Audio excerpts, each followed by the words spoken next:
Hey YouTube, welcome to Let's Get Into It with E and J. I'm E. And I'm Jay.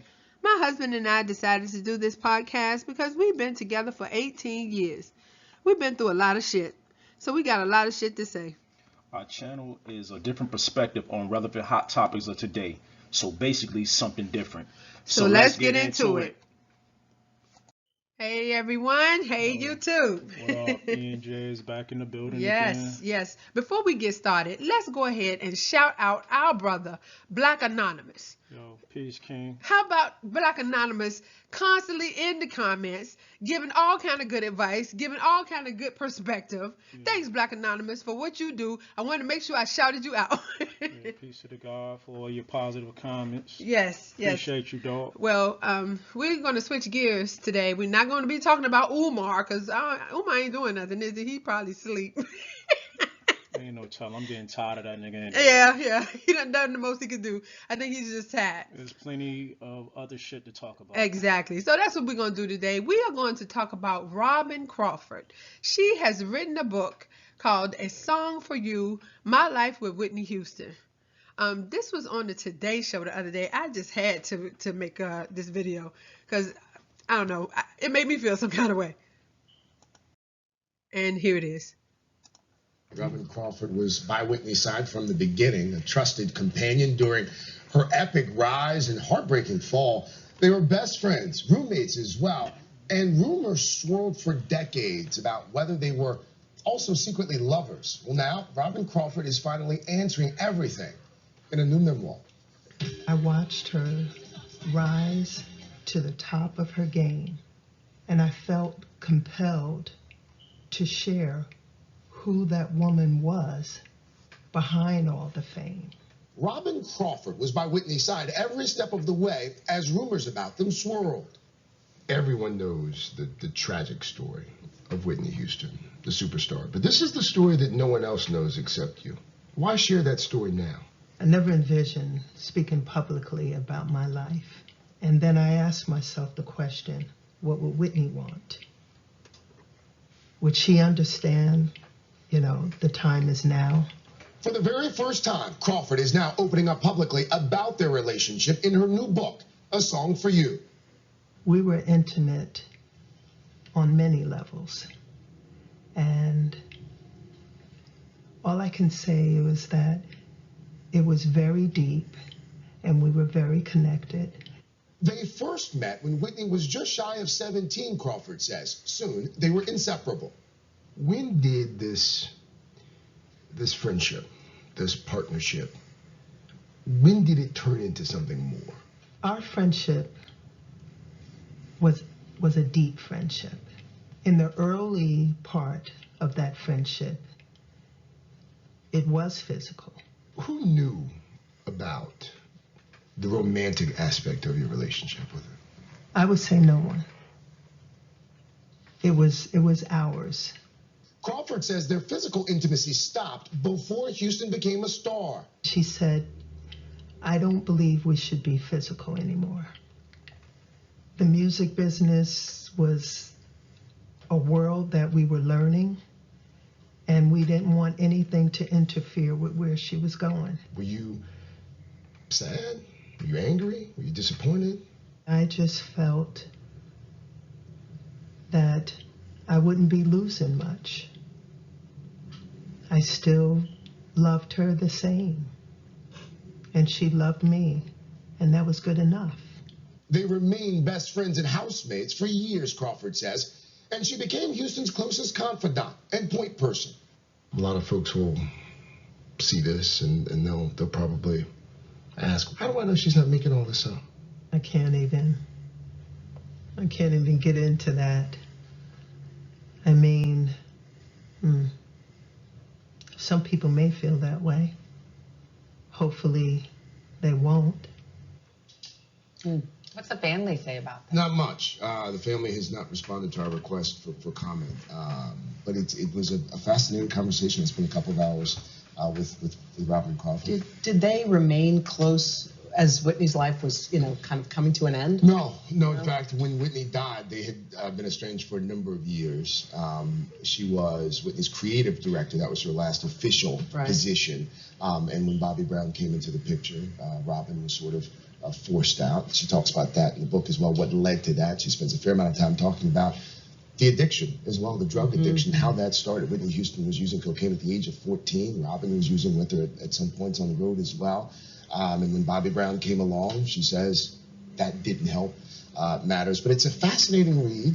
There's also some interesting nuggets in there about Eddie Murphy. Whitney Houston and Eddie Murphy dated for a while, and on her wedding day to Bobby Brown, the phone rings and it's Eddie Murphy on the other end. So she talks a little bit about that conversation as well. And Robyn was there? Robyn was in the room helping Whitney get her wedding dress on. So we'll have much more of my conversation with Robyn Crawford in a special Dateline hour this Saturday, 9 o'clock Eastern, 8 o'clock Central. And Robyn Crawford will also join us live right here on Today, this coming Monday. All right. Thanks, Greg. Thank you.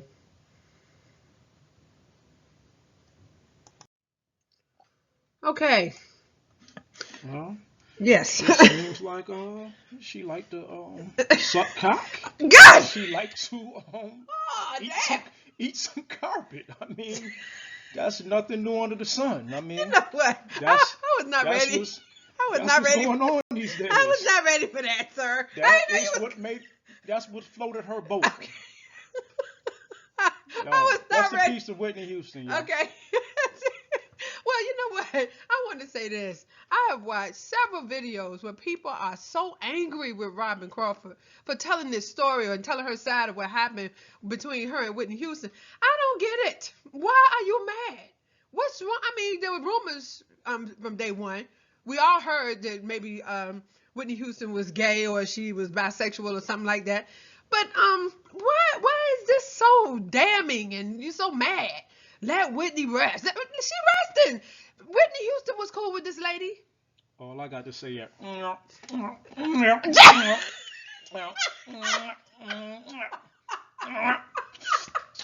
want you to stop. That's how you heard in the room. Why, Lord? Between them two. Stop it. No. Yo, peace to Whitney Houston. Yeah. I'm stupid, y'all. Damn. Pardon me, y'all. Excuse me. That's just what I imagined the sound was when they got together. Why do you have to do the sound, though? Lord, please, somebody stop him. That's just what I imagined. Just my thoughts. Lord. Just my thoughts. Oh, my Please forgive God. me. No. Please. Okay. We a are lot of slurping, slopping and slurping and we slopping. are going to pull it in here. We are going to get it together and do the rest of this video. Pardon me. Oh my Lord! Oh my God! Do you That's see what I deal with? This is my mom. I'm sorry. That's just what I imagine, yo. Oh my God! You know, he don't act like this when we rehearsing. When we just looking at the slide so he can prepare. He don't do this. He wait until we recording. I'm on the spot with it, yo. Oh my God! I don't write rhymes. You know what I'm saying? I don't write rhymes, yo. My shit just come off the head. Oh my God! Well. Pardon me. Yes, this new book that Robyn has written has gotten several opinions out here, good and bad, but mostly bad from what I saw. Some people were congratulating her on being vocal about her situation and what went on between she and Whitney. But is this news really news, though? Is it new? Let's see.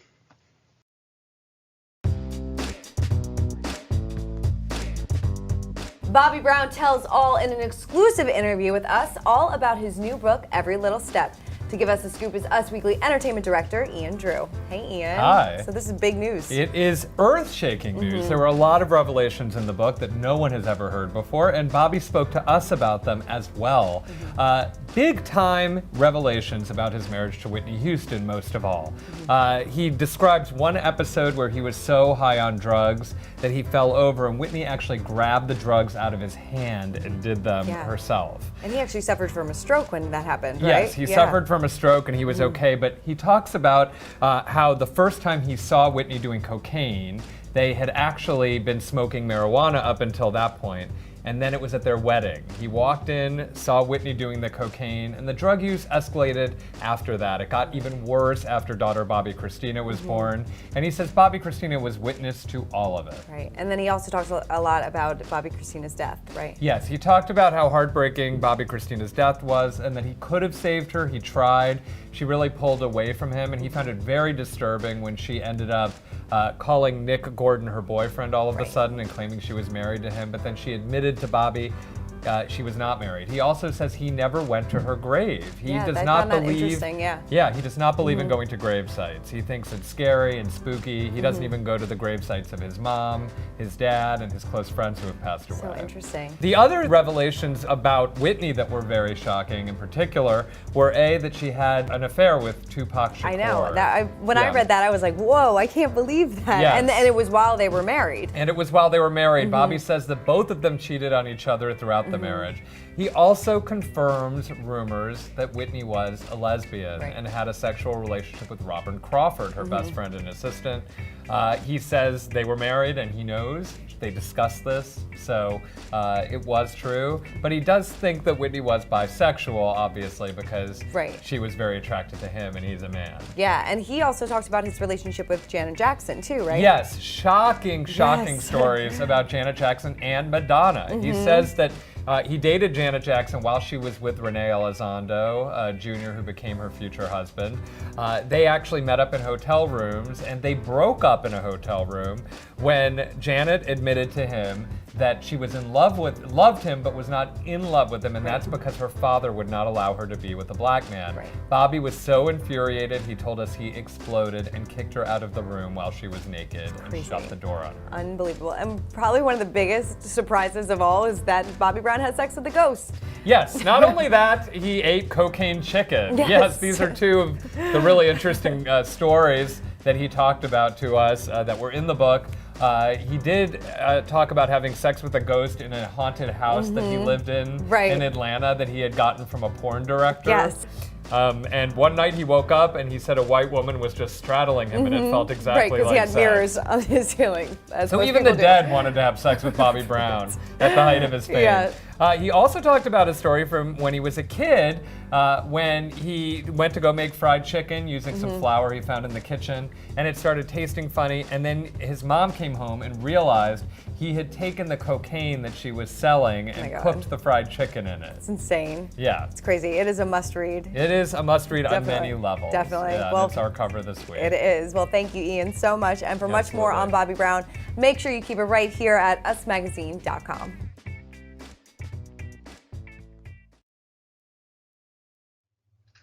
Okay. Goddamn Bobby Brown buying chicken And the cocaine. and cocaine. I bet it was delicious. I bet he was tripping like a motherfucker off that shit, yo. I bet that shit wasn't delicious. Shit. He thought it was flour. His fucking mouth probably was numb as hell. Yes. Shit. Probably was. Don't ask me how I know that. Oh, boy. I don't goddamn do no drugs, but it's shit I heard. From what we know, what we know. Motherfuckers fucking with cocaine. But you can see this, Bobby Brown wrote his book 3 years ago. He brought out this lesbian relationship with Robyn Crawford back then, and he knew about it. He knew about Tupac. What the guy with Tupac? What was going on? Yeah, you know that Hollywood shit. Everybody swing with each other. They just pass one another around. Yeah. All that satanic, weird shit going on over there. What they do. But then this is Bobby's depiction of Robyn Crawford in his movie.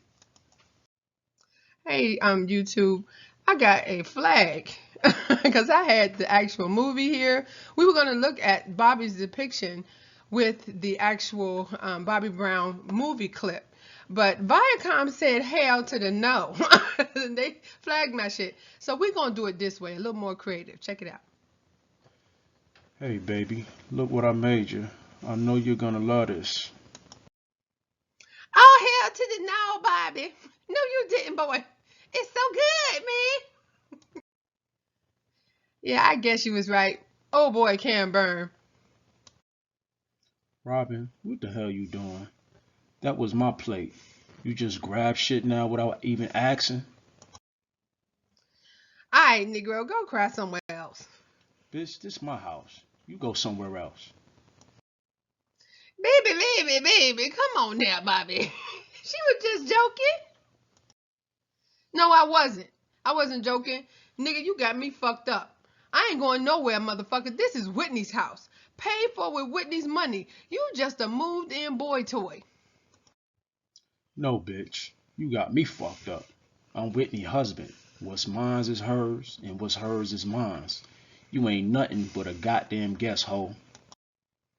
Oh, is that all I am, bitch? I was here before your ass, and I'm gonna be here long after she done with your monkey ass, nigga. Just like the rest, my Mr. Prerogative. Robyn, you got 5 seconds to get the fuck out of my face, or my prerogative is going to whoop a trick, homie. You don't believe me, motherfucker? Try me. Whitney, you gonna let him talk to me like that? I guess you got your answer. Now get the fuck out of my household. Man, fuck you. I'm out of here. Okay. That was our depiction of the scene. I believe that this is probably what could have happened. This is why Robyn and Whitney were no longer close friends, because she couldn't get along with Bobby. Well, I just think that's probably one of the situations that happened of many. Yeah, that sounds like a build-up. Your word. It's definitely something that Bobby really remembered. Right. Since he put it in the movie or whatever. Right. Well, obviously there's gonna be a conflict. You got your man and your girlfriend living in the same house. That ain't never gonna work out.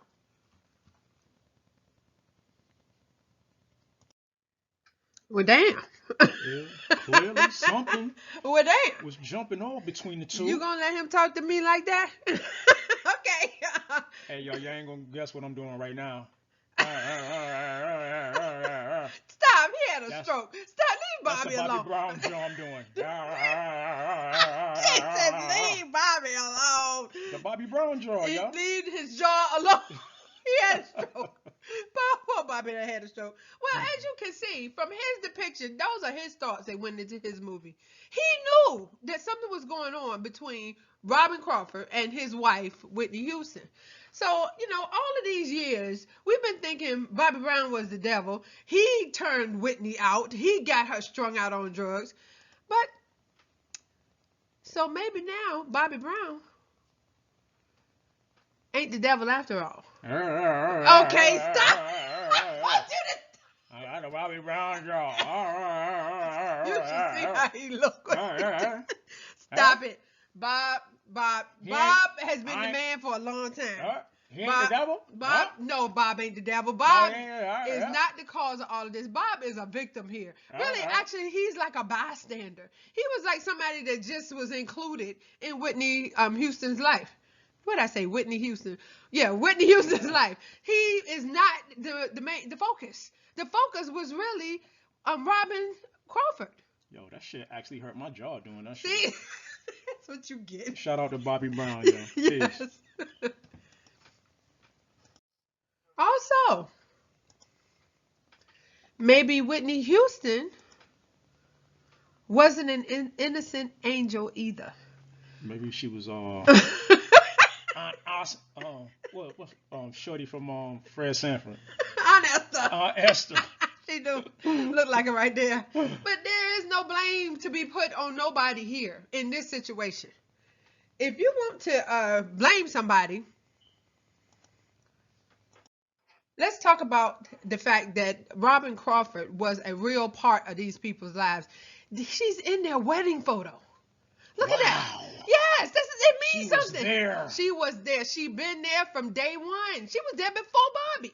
Just like she said, I was here before you. I'm gonna be here after you. And it's just a shame how things went.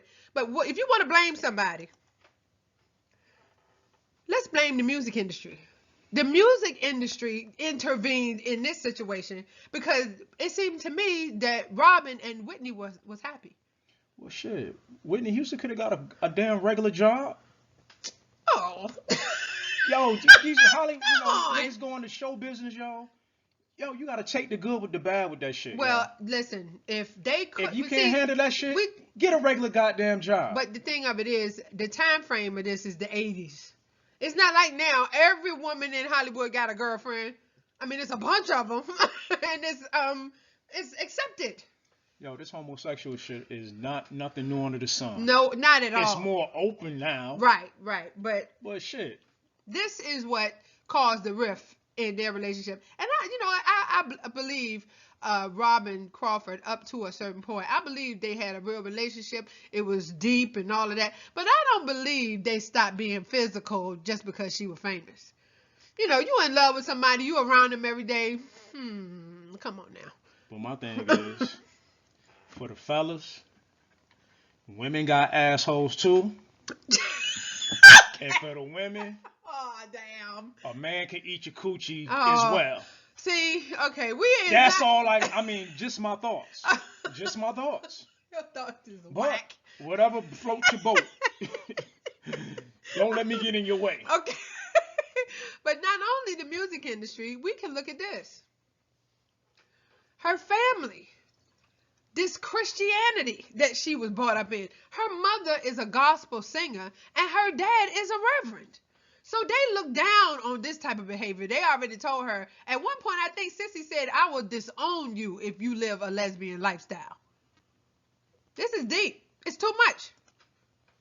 So these people right here was doomed from the start. Sissy Houston could not stand Robyn Crawford. She said she had too much to do with Whitney. She had too much power in this relationship. You can tell that picture from the 80s with them damn hairstyles. Yeah. Looking like the damn Pointer Sisters. Okay. Shit. But I don't know. This is really something to think about. Why was Whitney always getting high? You heard the man from the Today Show said in Robyn's book, she talks about how Whitney told her she'd been using cocaine since she was 14. Why are you staying high like that, Whitney? What is wrong? Something going on in that house? Yeah, they probably had a hostage and No shit. doubt. You know what? Couldn't do nothing with her friends. In and my shit opinion, like that. yeah. Every girl I knew growing up who had a religious family, their dad is a preacher or something like that, they were the wildest goddamn girl. If they showed up, the shit was going to get crazy. Because they locked up so much, once they get out, they don't know how to act and just wild out, do everything. So I believe that's where Whitney was. And she did lean toward the lesbian side. she was leaning. Okay.